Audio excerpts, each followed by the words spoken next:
Good afternoon. Thank you for tuning into GNG LinkedIn Live. This is Gurpreet Mann with HR Superhero and Gail Cohen with Employee Experience Design. This is our regular session, our LinkedIn Live session. Today we have a hot topic. I think it's hot. Well, it was Gail's idea, and I think it's a much needed discussion around this topic.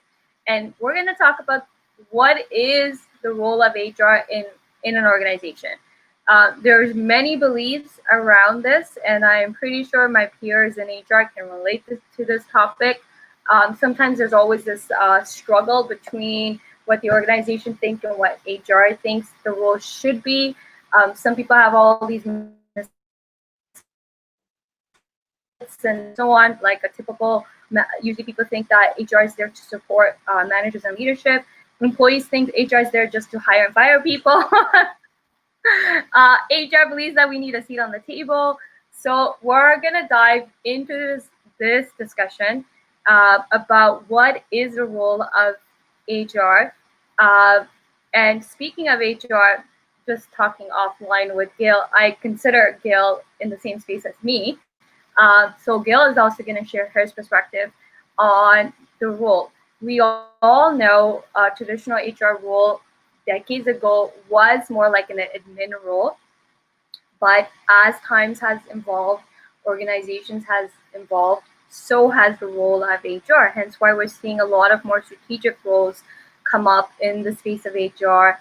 HR is being involved on the seat on the table, having a seat on the table. Chief of HR officer is also a role that I'm starting to see a lot more surface over time. We've seen titles change. Our guest last week on Thursday, Rob, me and him had an interesting conversation, and he doesn't even considered the word HR to be a dirty word and should not even be a title and should be more people or culture. We've seen so many different titles, so many different variations of the role of HR. So let's dive in, and I'm going to put Gil on the spot because he thinks that he has nothing to say in today's topic. It's going to be me, but I'm going to flip the switch, and I'm going to get Gil's perspective first, and then share my experience in the actual HR roles that I've worked in. But let's talk about HR's role in organization. Gil, you've worked in many, many, many different organizations. You've held various different type of roles from an employee's perspective, from a consultant perspective. What do you think a role of HR should be? It's a very difficult question because one of the things I've learned, I've worked through with a variety of teams that call themselves HR departments, people and culture departments, however you want to call it, is that there is a wide variety of practices of what people are doing that they end up calling themselves HR. Because what happens is, if you're talking about the history of it coming from the personnel departments, how it was entirely administrative, how there wasn't really value or involved in it, and how it was all about compliance and viewing people as a cost center. Mm-hmm. And now that you would be, say, one negative end of the spectrum, and then there's a wide range of people practices. And I'm with Rob. I hate the term HR.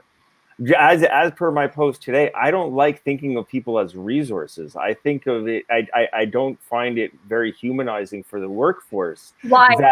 I want to stop you there for a second. Yes. Right, to cut you off, because I want to dig deeper on this, because I've been mentally thinking about this ever since Rob said it. Mm-hmm. Last week, because he was on my career talks, and then he joined us here on GNG as well. And I've been thinking about this, and I was like, why is the dirty world? Why? And I want to get your perspective on why you think that we shouldn't see people as resources. Because it all comes down to what's your frame and what's your paradigm of what the purpose of an organization is, what an organization exists to do. And so I understand that if a person believes that an organization exists for the sake of making money and building capital, then I understand why a person views humans as resources to that end. But that's not my frame, and that's not my view of organizations, because the reality is that the problem with a lot of large corporations is that they go to what the stockholders want, forgetting the fact that there's a significantly higher number of employees than there are stockholders. So if you're talking about impact on a person's life, it's beyond just monetary impact.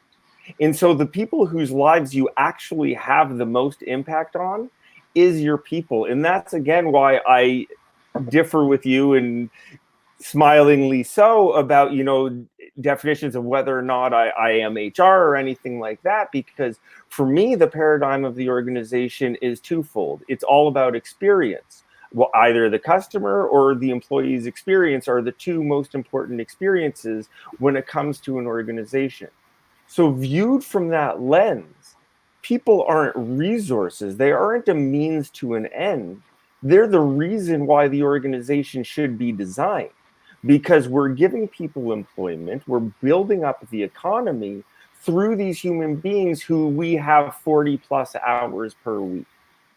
And by recognizing that we have that responsibility, not just to our customers, not just to our stakeholders, but to our people, looking at them not as resources for the business to achieve something, but understanding that sometimes the business is a resource for a person to achieve something, and including that employee lens. That's why I am no fan of calling people resources. There are exceptions. I understand project managers, that's the terminology. I get that, when you're a project manager, you have resources to get a project done. And I don't argue that one, and I don't want to get into the semantics. I respect that one. I do like talent work. Talent, I've grown to accept talent. I don't love it at base, because it reduces us just to our talent, and the reality is when we show up at work, we're so much more than that. Yeah, we are. We're humans first, and instead of designing organizations to get the most out of resources, if we design organizations that provide value to these human beings in a way that encourages them, in an environment that encourages them to succeed, that's how we'll ultimately create great environments and create great workplaces, not by fundamentally thinking of the people who work for us as resources to the goals of the organization. The goals of the organization, when they're done right, are intertwined with their employees. So interesting, because my title's always been HR, always. The word human resources has always been in my title 14 plus years of my career. And I think I'm so immune to it that I don't see it as a dirty word. I don't see any other word that I can describe myself. But speaking on the role, I think it's a business role. We are business partners. We are not HR. We are business partners. We are there to support each business unit and their needs. And I think a lot of times, a lot of organizations cannot get out of the typical stereotype that HR has been seen all these years, that we are just admin people. We are, and I have stories that I can talk about how many times I've had this struggle with managers, leadership team, where they refuse to see HR as a business partner, and they always see HR as like an assistant. Your admin assistant, where, okay, can you type this letter for me so I can give it to my employee? Oh, can you discipline this employee for me? Oh, can you terminate this person for me? Can you call this employee in? Can you lay this employee off? Like in the beginning of my career, I remember my first role, there were so many of this back and forth. Okay, can you do this? Can you do this? Seeing it as an admin role, an assistant to the managers, basically. Not by the way, not really assistant, but the person who will do the manager's dirty work. Dirty work. The ones who will do the work that the manager doesn't feel comfortable doing because they're not a people person. It's dirty work. It also was admin assistant because Yes. I was typing letters. I was calling employees, hey, can you come in early and all that stuff, right? Coming from, and this is my first job, so coming from the program I graduated from, business program in information technology management, what the program taught us was how to use technology efficiently in the workspace, right? And then business. So I'm coming from this mindset that we got to use everything what is efficient, right? So I open frank conversation. This is not an efficient process because I'm the middle person. I should not be a middle person. There should be I should be taken out and there should be a direct approach. If the supervisor wants, I don't mind typing a letter out because of the language needs to be in. And as I got it further down my career, I got an HR law certificate. Then I really understood the importance of a well-drafted letter with great language because of the legal component. That part I get. But I'm sorry, but I shouldn't be the one disciplining your employee. They're not my employee. They don't report to me. Why am I disciplining them? Or even in one company, I remember it was a struggle between where managers thought that HR should be doing a performance review. So HR would deliver the performance review based on what the manager said, and then the HR is now conveying the message to the employee. Hey, your boss said, here's your performance, let me read it. Basically, you're reading it. Oh, your boss said this. Here you go. The person's going to come back, well, I don't agree with this. Why was I reading this? How am I going to now answer these questions? Okay, pause. Let me go speak to your manager and I'll get back to you. Yeah, because they don't have the comfort. They don't have the skills to have that conversation. But see, the thing about this is, and this is a debate I think you and I have had literally since our first conversation, because I believe in our first conversation, I said to you in a very complimentary way, you're not an HR person. Because one of the things about this, I have a hard time removing. I understand that, but I think, but here's one of the reasons why I think that it's different for you and why you have a hard time with that, is that for the broad population, for most people, HR ends up being a dirty word. There's a reason why the representation on TV is somebody like Toby from The Office, because HR is seen in the vast majority of organizations as that, just what you're describing as the manager's assistant, the person who does the dirty work. And so for the broad organization, for most people, that's the definition of HR. So for me, when I see somebody doing something that actually adds value to the business and the people, I'm not comfortable calling it HR, because in my mind, in the mind of most people are out there, HR means this compliance, personnel, for lack of, pardon my French, but they're the manager's bitch to do what they want when because the manager doesn't have the skills to have those conversations. Whereas there's, as you saw from my post last week about HR outliers, then there are people who may be under the terminology HR. They might be under the terminology people and culture. They might be under the terminology talent or employee experience or whatever it is. What they're doing is something that's very different than what the broad majority of the world knows as HR. So instead of trying to change everybody's mind that HR has changed, because HR hasn't changed. No. The vast majority of them don't. It has, but again, from my experience, no, because I've always been in those roles. Exactly, but that's how you've been different. But you don't see that. You don't see what the broad majority sees about HR, because you only get those compliments of you're not like other HR people. I want to correct that, because I have to be honest. when I used to hear, I think I wrote this post last year or 2 years ago about this. I have to be very, very honest on something, because I never understood when my peers used to talk about, I need a seat on the table. And I was like, "Oh, okay, but I've always had a seat on the table, right?" Because I'm not saying I'm not HR, but I am not, like, I've been fortunate enough, but it's also my approach, because I come from a business degree. I come from an IT slash business degree.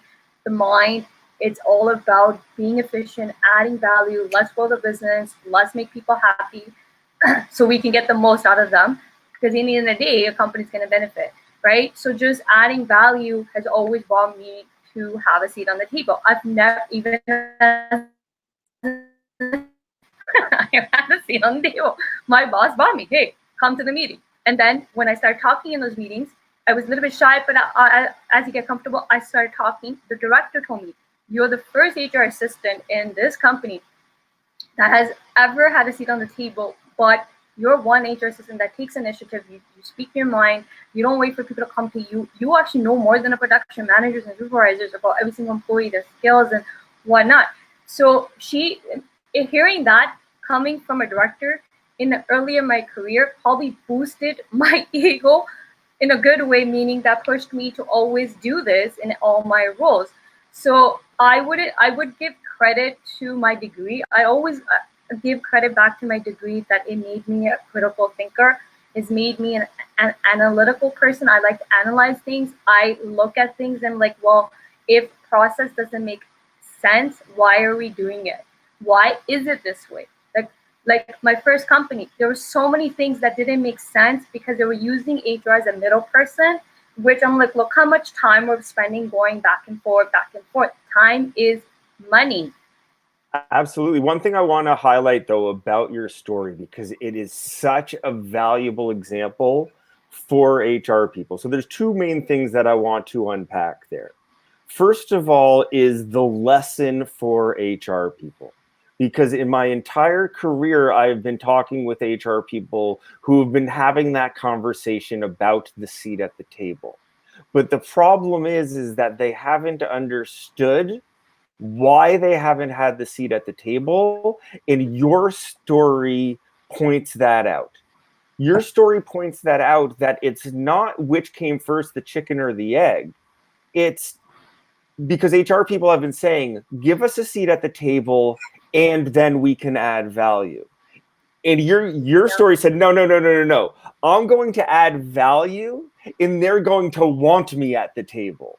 Yeah, but That I is didn't do like thinking you like didn't that, do, Chris, but I I was know that wasn't your intent, but it's what you did. yeah. Because of your business degree, because of where your own brain was, because of your own biases, all of these things that brought you to that point. Plus, obviously, as you never do, let's not forget your boss that also helped you along that My path. boss, I had And I love amazing boss. and there's no question about that. So it put you into this moment in time where you showed value because of the human that you were, because of what you brought to work.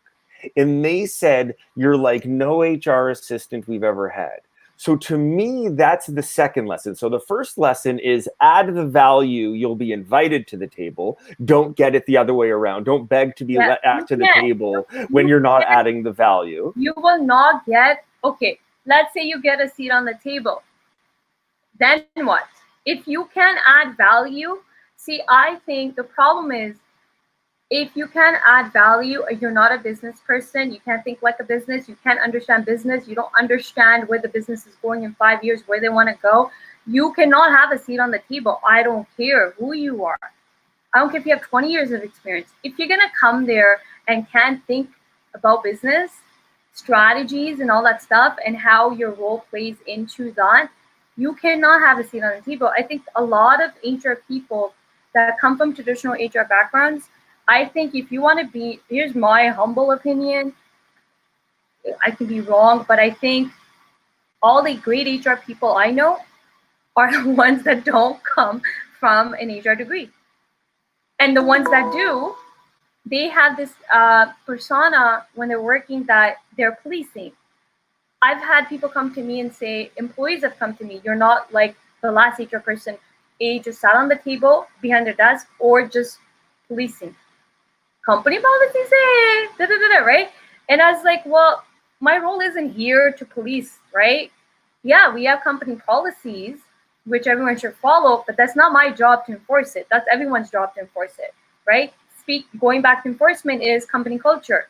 When everybody thinks it's HR's job, I'm sorry, HR is one area of one department. It's every single person's job to foster and promote company culture. You can't just talk about company culture. And here's where I have a problem with leaders who talk so much about company culture, but then don't walk the talk. What are they we? hand it to HR and think it's HR's Yeah. problem, and Oh, that's we have a part of the magic problem. wand. We have a magic wand in our hands to change, and whoop, whoop, company culture takes You just say it. You just say it, and all of a sudden it makes it true. But I wanted to go back to one thing you were talking about, the policing issue, because one of the things that I actually was planning on bringing up today, and now I see my friend Elisa is actually watching this, so it makes it even better. I like her comment. No, but she actually wrote, and I highly recommend that everybody look up Elisa Garn Forbes. We should have her as our next guest. We should have her as a guest. She wrote this amazing article talking about the flow of the roles as you grow in your HR career. She uses the metaphor of the city. And she talks about how the baseline HR role is the traffic cop. That's what they're expected to be at the base. And then you grow in the roles to city planner and ultimately mayor. And I can't do it justice, I'll be honest with you, but this was something I was planning on bringing up even before I saw that Elisa was watching this. But it really gives a great insight into the different perspectives on what HR has been and what HR can be.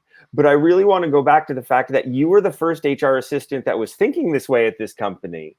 So, which is why we're maybe getting into semantics, why I don't consider you HR, because you were doing something different. You were doing something genuinely people-focused, people strategy oriented, which is, to me, above HR.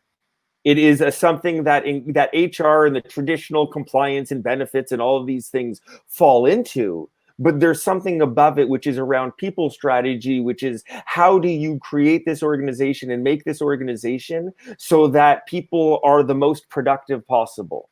We are the most profitable possible, that people are as happy and as satisfied moving up Maslow's hierarchy as possible, and not just around, well, let's make sure we're obeying the law. But see, that's the problem with a lot of HR professionals is what, from what I've come to see in the 14 plus years, I'm not trying to discredit any HR professionals out there, is your role is dependent on you. You can choose to be a police person, you can choose to sit behind your desk, you can sit there and just be somebody who just talks about legal components, or you can be somebody that can be I see HR as a consulting role, to be honest. I see it as a consultant. I see it as somebody's job to do pros and cons. I see somebody who's comes to the business table and knows employee skills better than probably even managers. I'm not saying managers shouldn't know their skills, all employee skills, but so should HR.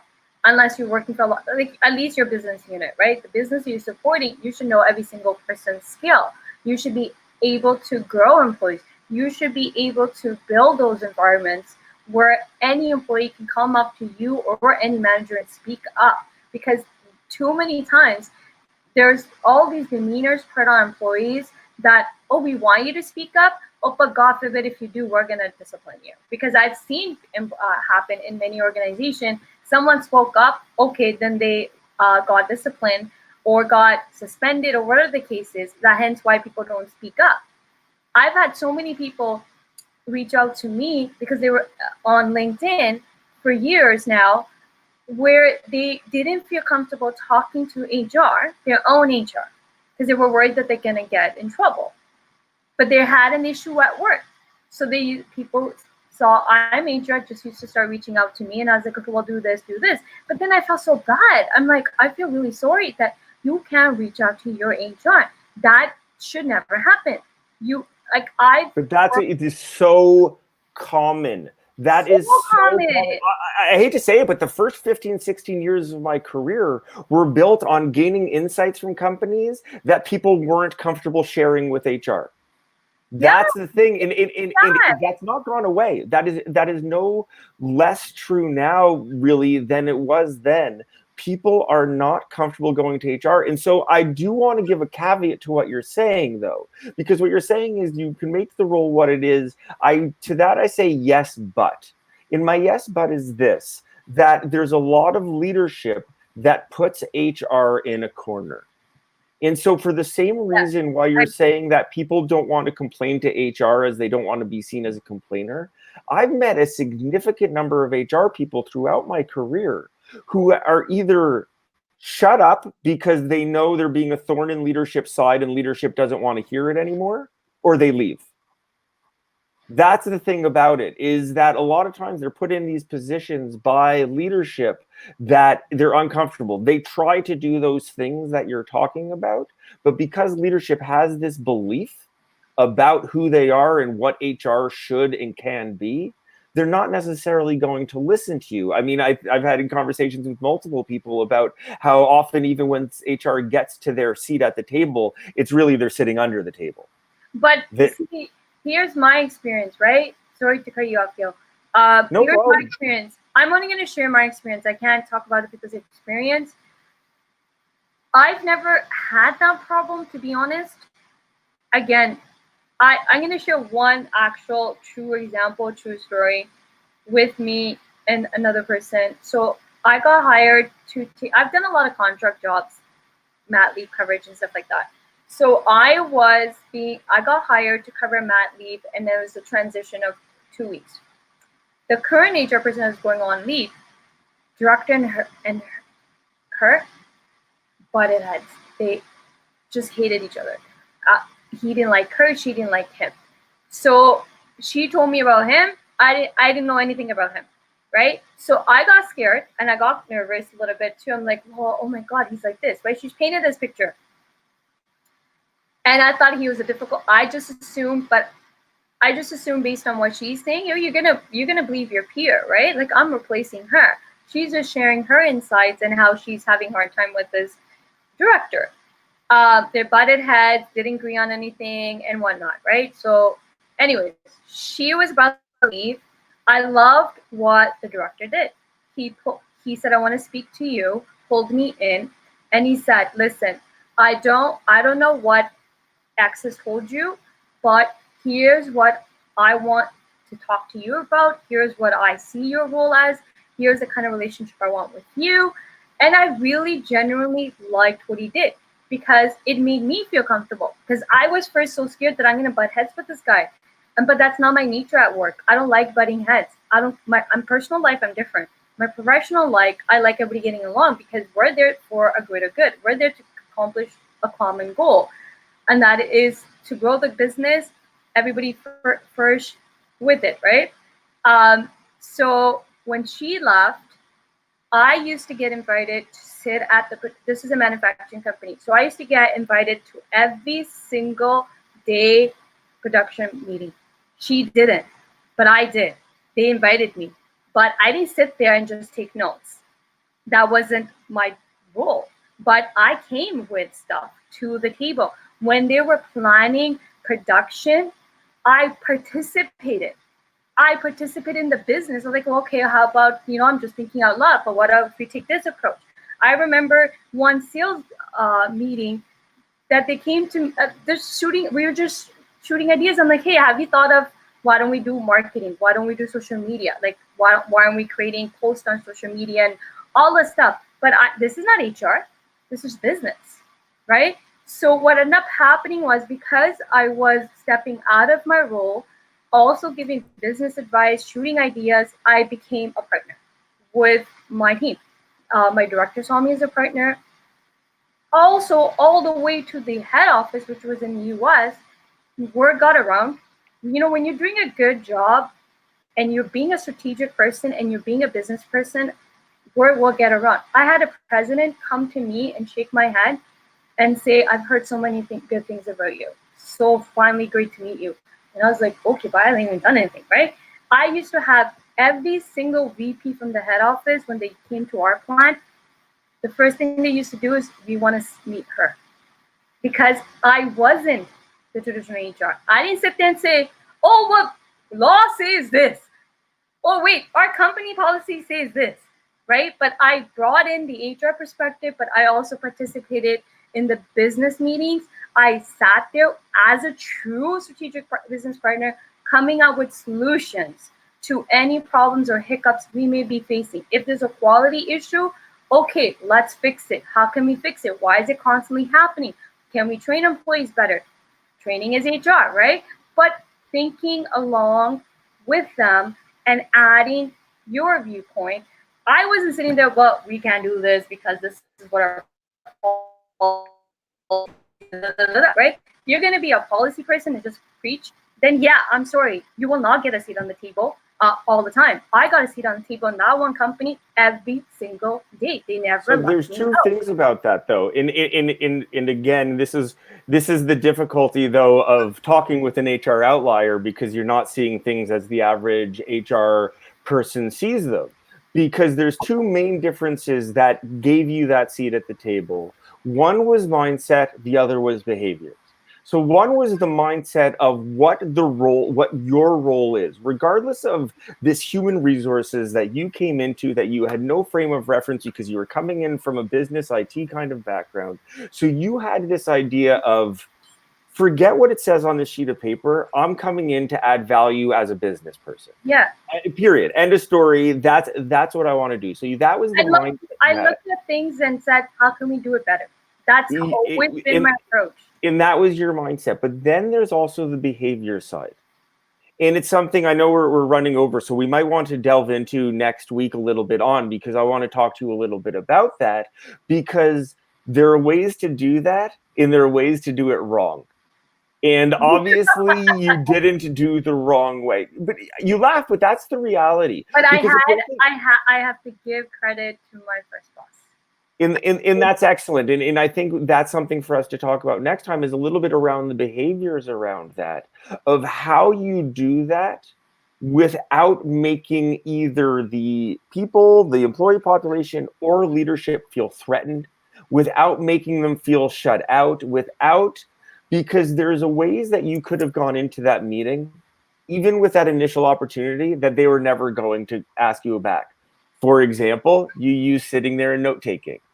That doesn't add value to them. No. That adds no value to their lives. But if your behavior, once you got into that meeting, was sitting there quietly and just note-taking without adding anything, your continued attendance wouldn't have been required. So I do want to wrap this up here in a moment, but I that is an interesting topic for us to go down in terms of the mindset in building the relationships, and how to be that business partner, not HR business partner, just business partner, of how do you help the business improve through people, through ideas, however else it is. I think that's important. So for me, the one thing I do want to sum up with that I didn't really bring into this conversation yet to this point. And you said you have nothing to say today. No, I just knew you'd have a lot to say. I know, and I appreciate it. But the reality is that we have to make sure, and this goes back to our conversation with Tammy, that managers are being held accountable for their responsibility. Yeah. Bad hires aren't the recruiter's fault when a hiring manager continues to choose bad hires. It needs to be the accountability of the hiring manager of that quality of hire. The recruiter's job is to bring in a great pool of candidates. And if you have no quality candidates from that pool, that's one story.